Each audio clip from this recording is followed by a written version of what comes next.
2 spoon போதும். Lion date syrup. இதுல iron, fibre, vitamins, நோய் எதிர்ப்பு சக்தி அதிகமா இருக்கு. Lion date syrup. இனிமே கண்ணை மூடிட்டு கடலை எண்ணெய் வாங்கலாம். ஏன்னா மந்த்ரா கடலை எண்ணெய் இதயத்தின் தயாரிப்பு. வறுக்க, பொரிக்க, ஏன் எல்லா சமையலுக்கும் மந்த்ரா தான். மந்த்ரா கடலை எண்ணெய், அபார ருசி, ஆரோக்கியமான உடல் நலம். வணக்கம். செய்தி சுருக்கம். நீண்ட இழுபறிக்கு பின் ஒப்பந்தம். இந்திய கம்யூனிஸ்டுக்கு 5 தொகுதிகள். தமிழக சட்டசபை தேர்தல் ஏப்ரல் 23ஆம் தேதி நடக்கிறது. ஆட்சியை தக்க வைப்பதற்கு திமுக கூட்டணியும் ஆட்சியை பிடிப்பதற்கு அதிமுக பாஜக கூட்டணியும் தீவிரம் காட்டி வருகின்றன.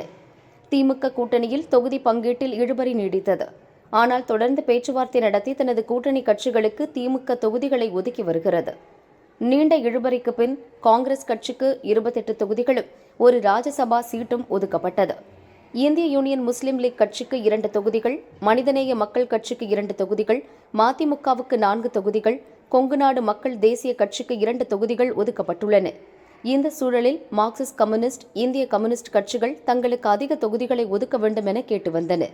தொடர்ந்து பேச்சுவார்த்தைக்கு பிறகு இன்று இந்திய கம்யூனிஸ்ட் திமுக இடையே தொகுதி பங்கீடு ஒப்பந்தம் கையெழுத்தானது. திமுக கூட்டணியில் இந்திய கம்யூனிஸ்டுக்கு 5 தொகுதிகள் ஒதுக்கீடு செய்யப்பட்டுள்ளது. 2021ஆம் ஆண்டு சட்டசபை தேர்தலில் 6 தொகுதிகள் ஒதுக்கப்பட்ட நிலையில் தற்போது ஒரு தொகுதி குறைத்து வழங்கப்பட்டுள்ளது. ஈரானின் ஏவுகணை தளங்களை குறிவைத்து அமெரிக்கா தாக்குதல். பங்கர் பஸ்டர் குண்டுகள் வீச்சு. அமெரிக்காவும் இஸ்ரேலும் சேர்ந்து பிப்ரவரி 28ஆம் தேதி ஈரான் மீது போர் தொடங்கின. போரின் முதல் நாளிலேயே ஈரானின் உச்ச தலைவர் கமேனி கொல்லப்பட்டார். இதற்கு பதிலடி கொடுக்கும் விதமாக இஸ்ரேல் மற்றும் அமெரிக்க படைதளங்கள் உள்ள வளைகுடா நாடுகள் மீது ஈரான் தொடர்ந்து தாக்குதல் நடத்தி வருகிறது. போர் தொடங்கிய முதல் நாளிலேயே தங்களது கடல் எல்லையில் உள்ள ஹார்முஸ் ஜலசந்தியை ஈரான் முழுமையாக கட்டுப்பாட்டில் எடுத்துக் கொண்டது. பெர்ஷியன் வளைகுடா மற்றும் ஓமன் வளைகுடா இடையே அமைந்துள்ள இந்த ஹார்முஸ் ஜலசந்தி எண்ணெய் வர்த்தகத்துக்கு மிகவும் முக்கியமான கடல்வழி பாதையாகும். வளைகுடா நாடுகளில் இருந்து கச்சா எண்ணெய் மற்றும் எரிவாயு உள்ளிட்டவை இந்த வழியாகவே ஏற்றுமதி செய்யப்படுகின்றன. இந்த பாதை மூலமாகத்தான் கப்பல்கள் அரபிக்கடலுக்கு செல்ல முடியும். இவ்வளவு முக்கியத்துவம் வாய்ந்த இந்த ஜலசந்தியை தன் முழு கட்டுப்பாட்டில் எடுத்த ஈரான் அந்த வழியாக அமெரிக்க நட்பு நாடுகளுக்கு 1 லிட்டர் கச்சா எண்ணெய் கூட செல்ல அனுமதிக்க மாட்டோம் என எச்சரித்தது. அந்த வழியாக சென்ற அமெரிக்க நட்பு நாடுகளின் கப்பல்களை கார்க் தீவு மற்றும் ஹார்முஸ் ஜலசந்தி கடற்கரையோரம் உள்ள ராணுவ தளங்களில் இருந்து ஏவுகணைகள் மூலம் தாக்கியது ஈரான். இதனால் கடந்த 17ஆம் தேதி கார்க் தீவில் உள்ள ஈரானிய ராணுவ தளங்கள் மீது அமெரிக்க போர் விமானங்கள் குண்டு வீசி 90% வரை சேதப்படுத்தின. இந்நிலையில் இன்று அதிகாலை ஹார்முஸ் ஜலசந்தி கடற்கரையோரம் உள்ள ஈரானிய ஏவுகணை தளங்கள் மீது அமெரிக்கா 2250 கிலோ எடை கொண்ட பங்கர் பஸ்டர் குண்டுகளை வீசி தாக்குதல் நடத்தியுள்ளது. பங்கர் பஸ்டர் குண்டுகள் பூமிக்கடியில் உள்ள இலக்குகளை துல்லியமாக தாக்கும் திறன் கொண்டவை. இந்த தாக்குதலில் ஜலசந்தி கடற்கரையோரத்தில் உள்ள ஈரானின் ஏவுகணை தளங்கள் பலத்த சேதமடைந்ததாக தகவல்கள் வெளியாகியுள்ளன. இதுகுறித்து அமெரிக்க படையின் மத்திய தலைமையகம் வெளியிட்ட அறிக்கையில் கூறியிருப்பதாவது: ஹார்முஸ் ஜலசந்தி அருகில் உள்ள ஈரான் கடற்கரை பகுதிகளில் உள்ள ஏவுகணை தளங்கள் மீது பங்கர் பஸ்டர் குண்டுகள் மூலம் துல்லிய தாக்குதல் நடத்தப்பட்டது. சர்வதேச கப்பல் போக்குவரத்துக்கு அச்சுறுத்தலாக அந்த ஏவுகணை தளங்கள் இருந்ததால் தாக்குதல் நடத்தினோம் என அமெரிக்கா தெரிவித்துள்ளது. ஈரான் மீது பங்கர் பஸ்டர் குண்டுகள் மூலம் அமெரிக்கா தாக்குதல் நடத்துவது இது முதல் முறையல்ல. கடந்த ஆண்டு இஸ்ஃபகான், அராக், போர்ட்டோ உள்ளிட்ட அணுசக்தி மையங்கள் மீது இஸ்ரேல் சரமாரியாக குண்டு வீசி தாக்கியது. போர்ட்டோ தவிர மற்ற அனைத்து இடங்களிலும் மிகப்பெரிய சேதம் ஏற்பட்டது. போர்ட்டோ அணுசக்தி மையம் பூமிக்கடியில் பதுங்கு குழியில் இருந்ததால் அதை இஸ்ரேலால் தாக்கி சேதத்தை விளைவிக்க முடியவில்லை. இதனால்தான் அமெரிக்கா நேரடியாக களமிறங்கி தங்களிடமுள்ள சக்தி வாய்ந்த 6 பங்கர் பஸ்டர் குண்டுகளை வீசி தாக்குதல் நடத்தியது. இதில் போர்ட்டோ அணுசக்தி கூடத்தில் பெரும் சேதம் ஏற்பட்டது. இந்த குண்டுகள் பூமிக்கடியில் சுமார் 20 அடி முதல் 200 அடி ஆழம் வரை துளைத்து சென்று பின்னர் வெடிக்கும் திறன் கொண்டவை. இவ்வகை குண்டுகள் போர் விமானங்களில் இருந்து வீசப்படும் போது மின்னல் வேகத்தில் இலக்குகளை நோக்கி பாய்வதால் எதிரி நாடுகளின் ரேடார்களில் எளிதில் சிக்காது. முதலீடுகள் குறைந்ததால் தொடர்ந்து சரியும் தங்கம் விலை. சர்வதேச முதலீட்டாளர்கள் தங்கத்தில் முதலீடு செய்வதை குறைத்துள்ளதால் நம் நாட்டில் அதன் விலை குறைந்து வருகிறது. தமிழகத்தில் நேற்று முன்தினம் தங்கம் விலை சவரனுக்கு 400 ரூபாய் சரிவடைந்து 1,17,680 ரூபாய்க்கு விற்பனையானது. நேற்று 22 கேரட் ஆபரண தங்கத்தின் விலை சவரனுக்கு 480 ரூபாய் குறைந்து ஒரு சவரன் 1,17,200 ரூபாய்க்கு விற்பனையானது. இன்று 22 கேரட் ஆபரண தங்கத்தின் விலை சவரனுக்கு 640 ரூபாய் சரிந்து ஒரு சவரன் 1,16,560 ரூபாய்க்கு விற்பனையாகிறது. கிராமுக்கு 80 ரூபாய் குறைந்து 1 கிராம் 14,570 ரூபாய்க்கு விற்பனை செய்யப்படுகிறது. கடந்த 11ஆம் தேதி தங்கம் ஒரு சவரன் 1,20,960 ரூபாயாக இருந்தது. இன்று 1,16,560 ரூபாயாக விற்பனை செய்யப்படுகிறது. கடந்த 8 நாளில் ஒரு சவரனுக்கு 4,400 ரூபாய் குறைந்துள்ளது. வெள்ளி விலை கிராமுக்கு 5 ரூபாய் குறைந்து 1 கிராம் 275 ரூபாய்க்கும், கிலோவுக்கு 5,000 ரூபாய் சரிந்து 1 கிலோ 2,75,000 ரூபாய்க்கும் விற்பனை செய்யப்படுகிறது. சொன்னதை செய்துள்ளேன் முதல்வர் ஸ்டாலின் பெருமிதம். திமுக அரசு கடந்த 5 ஆண்டுகளில் கொண்டு வந்த திட்டங்கள் குறித்து ஒருவர் சமூக வலைதளத்தில் போட்ட வீடியோவை முதல்வர் ஸ்டாலின் பகிர்ந்துள்ளார். மாணவர்கள் உள்ளிட்ட அனைத்து தரப்பினரும் பயன்பெறும் வகையில் முதல்வர் ஸ்டாலின் நிறைய திட்டங்களை கொண்டு வந்துள்ளார். என் வாழ்நாளில் திமுகவுக்கு ஓட்டு போட்டது கிடையாது. அது என்ன மேஜிக் என்று தெரியவில்லை. இந்த 2026 திமுகவுக்குத்தான் நான் ஓட்டு போட போகிறேன் என அந்த வீடியோவில் அவர் சொல்கிறார். இந்த வீடியோவை மேற்கோள் காட்டி முதல்வர் ஸ்டாலின் வெளியிட்டுள்ள பதிவில் கூறியிருப்பதாவது: ஆட்சி பொறுப்பேற்றதும் வாக்களித்தவர்கள் மகிழ்ச்சியடைவது மட்டுமல்ல, வாக்களிக்காதவர்களும் இவர்களுக்கு வாக்களிக்க தவறிவிட்டோமே என்று எண்ணும்படியான ஆட்சியை வழங்குவேன் என்று சொல்லியிருந்தேன். அந்த சொல்லை காப்பாற்றியுள்ளேன் என்பதற்கு இந்த வீடியோவே சான்று. நாம் ஒற்றுமையாக ஓரணியில் இருக்கும் வரை இந்த சாதனை பயணம் தொடரும். தமிழகம் தொடர்ந்து வளர்ச்சிப் பாதையில் நடைபோடும் என ஸ்டாலின் கூறியுள்ளார். சிபிஐ கேட்ட ஒரு கேள்வி, பதறிய செந்தில் பாலாஜி. கரூரில் தாவேகா தலைவர் விஜய் பங்கேற்ற கூட்டத்தில் நெரிசலில் சிக்கி 41 பேர் இறந்தனர். இந்த சம்பவத்தின் பின்னணியில் திமுகவைச் சேர்ந்த முன்னாள் அமைச்சர் செந்தில் பாலாஜி இருப்பதாக சிபிஐ அதிகாரிகளிடம் தாவேகாவினர் புகார் அளித்தனர். எங்கள் கூட்டத்திற்கு இடம் ஒதுக்கியதில் துவங்கி எல்லாவற்றிலும் செந்தில் பாலாஜியின் தலையீடு இருந்ததென விஜய் தரப்பில் கூறப்பட்டது. இது தொடர்பான விசாரணைக்கு வருமாறு டில்லி சிபிஐ அலுவலகத்திலிருந்து செந்தில் பாலாஜிக்கு சம்மன் அனுப்பப்பட்டிருந்தது. அதனை ஏற்று டில்லி சிபிஐ அலுவலகத்தில் செந்தில் பாலாஜி விசாரணைக்கு ஆஜரானார். அதிகாரிகளின் கேள்விகளுக்கு செந்தில் பாலாஜி பதிலளித்தார். அவரிடம் சுமார் 6 மணி நேரம் விசாரணை நடத்தப்பட்டது. தாவேகா நிர்வாகிகள் தெரிவித்த புகார் குறித்து அவரிடம் விளக்கம் கேட்கப்பட்டது. அப்போது விஜய் பங்கேற்ற கூட்டத்தை சீர்குலைக்க ஆயுதங்களுடன் ஆட்களை அனுப்பினீர்களா என கேட்கப்பட்டுள்ளது. அதற்கு பதறிய செந்தில் பாலாஜி, இது என் மீது விஜய் தரப்பினர் சுமத்திய அபாண்ட குற்றச்சாட்டு. தாவேகாவினர் என் மீது சுமத்தும் குற்றச்சாட்டுகளில் துளியளவும் உண்மையில்லை. கரூர் மாவட்டத்தைச் சேர்ந்தவன் என்பதாலும் முன்னாள் அமைச்சர் மற்றும் தற்போதைய கரூர் தொகுதி எம்எல்ஏ என்ற அடிப்படையில் என் கடமையைத்தான் செய்தேன் என வாக்குமூலம் அளித்துள்ளார். தேவைப்பட்டால் மீண்டும் விசாரணைக்கு அழைப்போம் என சிபிஐ அதிகாரிகள் செந்தில் பாலாஜியிடம் தெரிவித்துள்ளனர். இன்ஜின்களில் செய்த மாற்றம் 6,000 கோடி சேமித்த ரயில்வே. லோக்சபாவில் ரயில்வே அமைச்சகத்திற்கான மானிய கோரிக்கைகள் மீதான விவாதத்திற்கு பதிலளித்து மத்திய அமைச்சர் அஸ்வினி வைஷ்ணவ் பேசினார். நாட்டின் முக்கியமான ஒன்றாக ரயில் போக்குவரத்து உள்ளது. உலகின் 2வது மிகப்பெரிய சரக்கு போக்குவரத்து நிறுவனமாக உருவெடுத்துள்ளது. ரயில் இன்ஜின்களை டீசலில் இருந்து மின்சக்திக்கு மாற்றியதன் மூலம் இந்திய ரயில்வே 6,000 கோடி ரூபாயை சேமித்துள்ளது. பிரதமர் மோடி தலைமையிலான பாஜ ஆட்சி காலத்தில் 35,000 கிலோமீட்டர் புதிய ரயில் பாதைகள் அமைக்கப்பட்டுள்ளது. 27,000 கிலோமீட்டர் ரயில் பாதைகள் மின்மயமாக்கப்பட்டுள்ளது. இந்திய ரயில்வேயின் செலவினங்களில் ஊழியர்களுக்கான ஊதியமே மிகப்பெரிய பங்காக உள்ளது. அதற்கு அடுத்தபடியாக எரிசக்தி செலவு 2வது மிகப்பெரிய செலவினமாக இருக்கிறது. வருங்காலத்தில் டீசல் இன்ஜின்கள் எல்லாம் படிப்படியாக குறைக்கப்பட்டு முழுமையாக மின்சாரத்தில் ரயில்கள் இயக்கப்படும். 2014ஆம் ஆண்டில் பாஜ அரசு ஆட்சி பொறுப்பேற்றதில் இருந்து வாக்கு அரசியலுக்கு மாற்றாக செயல்திறன் அரசியலுக்கு முன்னுரிமை அளிக்கப்படுகிறது. ஒரு தொலைநோக்கு சிந்தனையுடன் கூடிய முடிவாக ரயில்வே பட்ஜெட்டை பொது பட்ஜெட்டுடன் இணைக்க பிரதமர் மோடி முடிவெடுத்தார். இதன் விளைவாக ரயில்வே அமைச்சகத்திற்கான நிதி ஒதுக்கீடு கணிசமாக அதிகரித்துள்ளது. முன்பெல்லாம் இல்லாத வகையில் தற்பொழுது ஆண்டு முழுவதும் புதிய ரயில்கள் பயன்பாட்டிற்கு கொண்டுவரப்படுகிறது. புதிய திட்டங்கள் தொடங்கப்படுகிறது.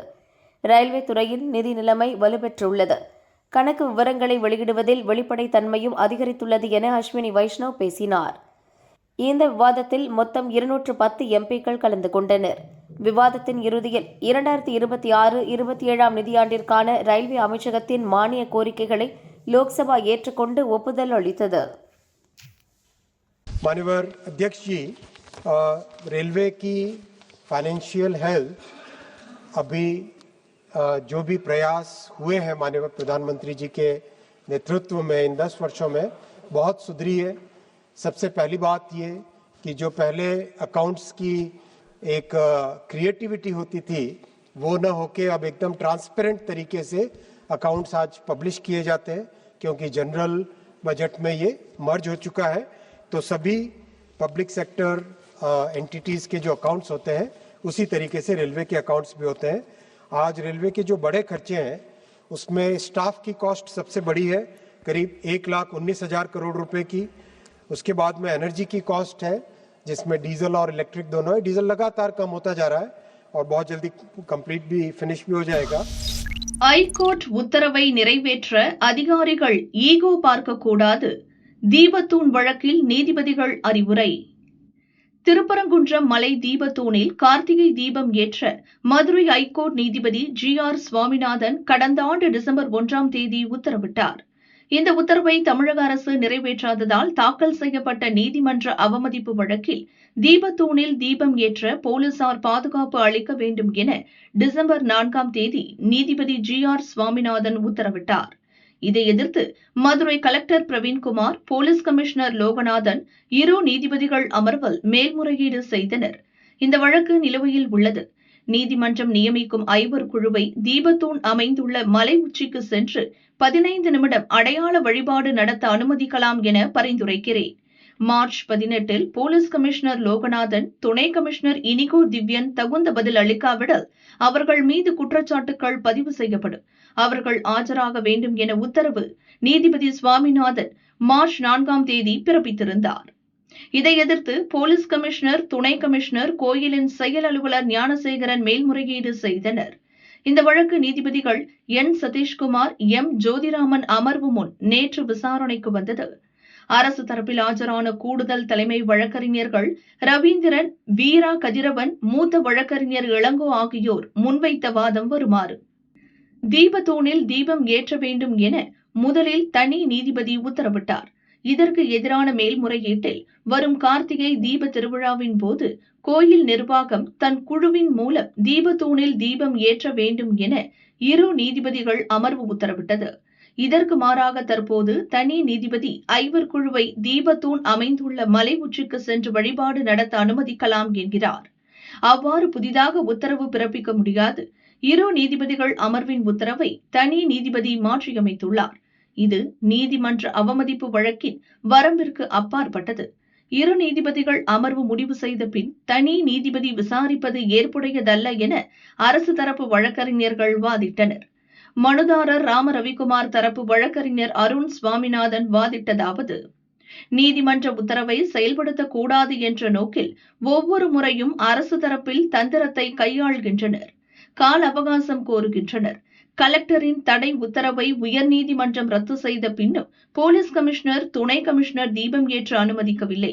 சுப்ரீம் கோர்ட்டில் மேல்முறையீடு செய்துள்ளதாக கூறி இந்நீதிமன்ற உத்தரவை நிறைவேற்றாமல் உள்நோக்குடன் அரசு தரப்பு செயல்படுகிறது என அருண் சுவாமிநாதன் வாதிட்டார். இருதரப்பு வாதங்களை கேட்ட நீதிபதிகள் கூறியதாவது: இது ஒரு சிறு பிரச்சினை. 5 பேரை வழிபட அனுமதிக்க தனி நீதிபதி பரிந்துரைதான் செய்துள்ளார். அதில் என்ன தவறு உள்ளது? தனி நீதிபதி உத்தரவை நிறைவேற்றுவதில் ஈகோ பார்க்கக்கூடாது, பிடிவாதம் கூடாது. இதில் யாரையும் நாங்கள் குறிப்பிட்டு சொல்லவில்லை. இல்லையெனில் கோயில் பணியாளர்களை நீங்களே நியமித்து வழிபட அனுமதிக்கலாமே. நீதிமன்றத்திற்கு பல்வேறு பணிகள் உள்ளன.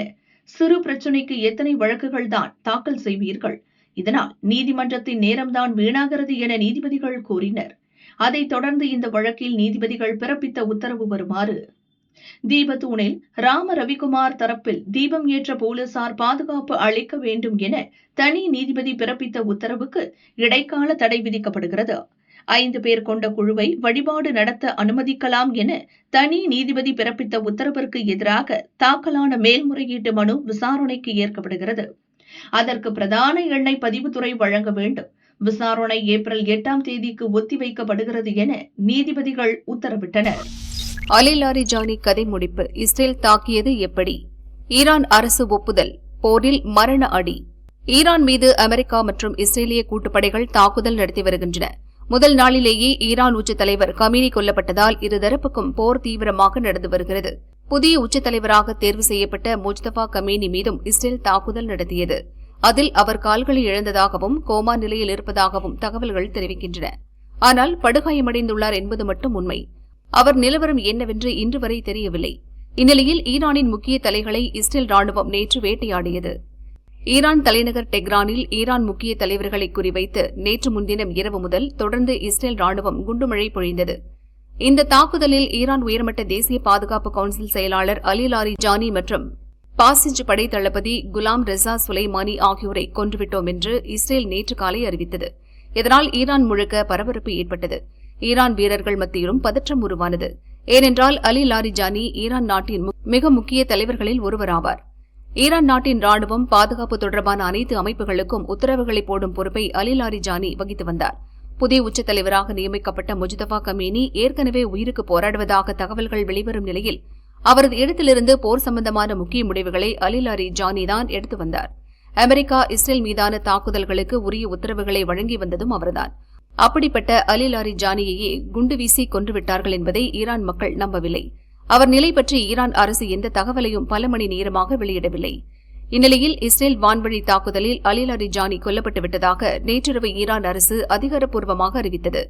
அலி லாரிஜானி நேற்று முன்தினம் இரவு டெஹ்ரான் அருகே உள்ள பரதிஸ் பகுதியில் உள்ள அவரது மகள் வீட்டில் தங்கியிருந்தார்.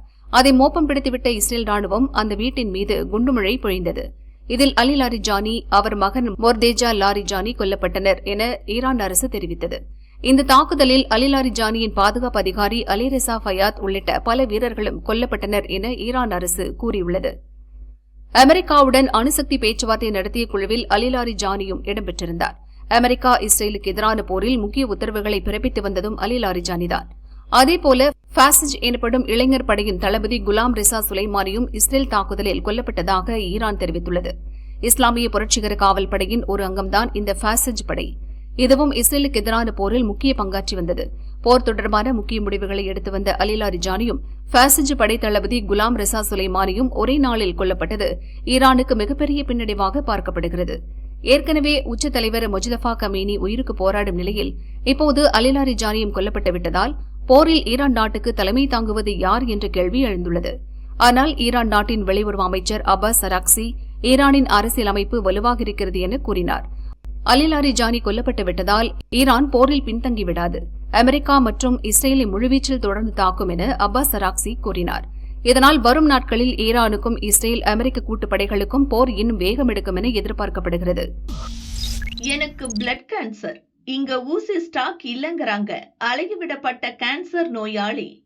கோவை அரசு மருத்துவக் கல்லூரி மருத்துவமனையில் புற்றுநோய் பிரிவுக்கு மட்டும் தினமும் 300க்கும் மேற்பட்டோர் பரிசோதனை மற்றும் தொடர் சிகிச்சைக்கு வருகின்றனர்.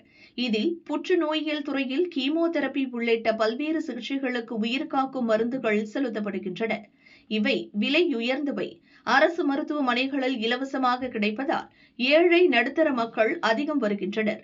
இந்த சூழலில் கோவை அரசு மருத்துவக் கல்லூரி மருத்துவமனையில் புற்றுநோய் சிகிச்சைக்கான விலை உயர்ந்த மருந்தாக கருதப்படும் புரோட்டிசோமிப் என்ற ஊசி மருந்து கடந்த 3 மாதங்களாக இல்லை. நோயாளிகள் தொடர்ந்து திருப்பி அனுப்பப்படுவதாகவும் தனியார் மருந்தகங்களில் வாங்கிக் கொள்ள அறிவுறுத்துவதாகவும் புகார் எழுந்துள்ளது. பாதிக்கப்பட்ட புற்றுநோயாளி ஒருவர் கூறுகையில், எனக்கு இரத்த புற்றுநோய் சிகிச்சைக்கு வாரந்தோறும் சில ஊசி மருந்துகள் செலுத்தப்படுகிறது. இதில் குறிப்பிட்ட மருந்து மட்டும் இல்லை என்பதால் கடந்த டிசம்பர் மாதம் முதல் எழுதி தருவதோடு எங்கு வாங்கலாம் எனவும் நர்சுகள் கூறுகின்றனர். இது 600 முதல் 1000 ரூபாய் வரை விற்கப்படுகிறது. கூலி வேலைக்கு செல்வோர் இம்மருந்தை எப்படி இவ்வளவு பணம் கொடுத்து வாரந்தோறும் வாங்க முடியும்? உயிர்காக்கும் மருந்துகள் தீரும் போதே முன்கூட்டியே வாங்கி வைத்துக் கொள்ளாமல் நோயாளிகளை அலைக்கழிக்கின்றனர் என்றார். கோவை அரசு மருத்துவக் கல்லூரி மருத்துவமனை டீன் கீதாஞ்சலி கூறுகையில், உயிர்காக்கும் மருந்துகளை பொறுத்தவரை அவ்வப்போது நோயாளிகளின் தேவைக்கேற்ப இருப்பு வைக்கப்படுகிறது. தற்போது நிதியாண்டின் இறுதி மாதம் என்பதால் இக்குறிப்பிட்ட மருந்து மட்டும் இல்லை. தற்போதைய தேவைக்கு 50 ஊசி மருந்துகள் வெளி மருந்தகங்களில் வாங்க முடிவெடுத்துள்ளோம். நோயாளிகளுக்கு இனி சிரமம் இருக்காது என்றார். அவமானம், வேதனை. சட்டசபை தேர்தல் நேரத்தில் ராஜினாமா செய்த காங்கிரஸ் எம்பி. அசாம் மாநிலத்தில் ஏப்ரல் 9ஆம் தேதி ஒரே கட்டமாக சட்டசபை தேர்தல் நடக்க உள்ளது. அனைத்து கட்சிகளும் முழுவீச்சில் பணியாற்றி வருகின்றன. இந்த நிலையில் அசாம் காங்கிரஸ் எம்பி ரத்யூத் ஃபர்தோலோய் தனது பதவியை ராஜினாமா செய்துள்ளார். அவர் தனது ராஜினாமா கடிதத்தை காங்கிரஸ் தலைவர் கார்கேவுக்கு அனுப்பியுள்ளார். கடிதத்தில் பிரத்யுத் பார்தோலோய் கூறியிருப்பதாவது, மிகுந்த மனவேதனையுடன் காங்கிரஸில் நான் வகிக்கும் அனைத்து பொறுப்புகள் மற்றும் எம்பி பதவியிலிருந்து விலகுவதாக இதன் மூலம் அறிவிக்கிறேன் என கூறியுள்ளார். சட்டசபை தேர்தல் நெருங்கும் நேரத்தில் காங்கிரஸ் எம்பி ராஜினாமா செய்தது அக்கட்சிக்கு பெரும் பின்னடைவாக கருதப்படுகிறது. இதுகுறித்து பேசிய பிரத்யுத் பர்தோலோய், இன்று என் வாழ்வின் மிக முக்கியமான கொள்கைகளில் ஒன்றை நான் கைவிட்டுள்ளேன். இதனால் எனக்கு சிறிதும் மகிழ்ச்சி இல்லை. எனினும் நான் இந்த முடிவை எடுத்ததற்கு காரணம் காங்கிரஸ் கட்சிக்குள்ளிருந்தே, குறிப்பாக அசாம் காங்கிரஸ் கட்சிக்குள் நடந்த சில கசப்பான நிகழ்வுகளாகும். நான் தொடர்ந்து அவமதிக்கப்பட்டு வந்தேன். காங்கிரஸ் தலைமை கூட என் மீது எவ்வித அனுதாபத்தையும் காட்டவில்லை. என் வாழ்நாள் முழுவதும் நான் காங்கிரஸ் கட்சியுடன் இணைந்து பயணித்திருந்ததால் தற்போது நான் தனிமைப்படுத்தப்பட்ட நிலைக்கு தள்ளப்பட்டுள்ளேன். அண்மை காலமாக கட்சியில் தொடர்ந்து நீடிப்பது எனக்கு மிகவும் கடினமாகிவிட்டது. எனவேதான் நான் இந்த முடிவை எடுக்க வேண்டியதாகிவிட்டது. எனது ராஜினாமா கடிதத்தை காங்கிரஸ் தலைவரிடம் நான் சமர்ப்பித்து விட்டேன் என கூறினார். आज बहुत दुखद भरा है मेरे लिए, जीवन का सबसे अहम और सबसे एक मैं सिद्धांत लिया जो मुझे खुश नहीं कर रहे हैं. मेरा अंदर में बहुत उछल रहा है, बहुत सैडनेस है. फिर भी मैंने ये डिसीजन लिया क्योंकि लगातार मैं जो परिस्थिति का मेरा पास जो आ रहे हैं कांग्रेस पार्टी का अंदर, स्पेशली असम कांग्रेस में, जैसे लगातार हमको अनेक कुछ इशू में हमको ह्यूमिलिएट किया जा रहा था. मुझे कांग्रेस नेतृत्व भी कोई सिंपैथेटिक नहीं था, एम्पैथिक नहीं था.